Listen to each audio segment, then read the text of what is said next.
आज खूप दिवसांनी बाहेर जायचं चान्स मिळालं होतं, तर कशाला सोडायचं म्हणून मी बाहेर जायला निघाले होते, म्हणजेच पाणी आणण्यासाठी. आता पाणी आणायला तर त्रिशूचे पप्पाच जात असतात, पण काय त्रिशूचे पप्पांना त्रिशू काही सोडायचं नावच घेत नव्हती. मग मला पण त्यांच्यासोबत जावं लागलेलं होतं आणि येताना मस्त अशी मॅगी आणलेली होती. अरे उलटे आहेत वाटते, आता बघा सरळ झाल्या. चला तर मग आता 2 मिनिटात मॅगी बनवूया.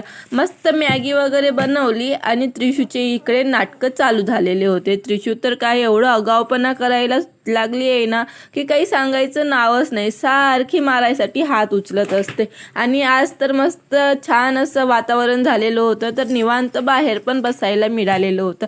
सारखं घरात कोंडून कोंडून ना वैताग आलेलं आहे. त्यानंतर बघू शकता आमच्याकडचं वातावरण असं काहीसं झालेलं होतं. थोड्या वेळात पाऊस पण येत होता, पण काय छान वाटत होतं. मस्त मी बाहेर आज बसलेली होती आणि त्रिशू पण खेळत होती. जाऊ द्या, आता थोडं वॉइस ओव्हर करताना बोबडी वळतच असते. त्रिशूला तर काय कसले पण उद्योग द्या, सारखी ती तिच्याच नादात असते. त्यानंतर मी पण ना स्वयंपाकाला लागलेली होती, पण काही आमचं तर गॅसच खतम झालेलं होतं. मग या छोट्या सिलेंडरवर काम करावं लागलं.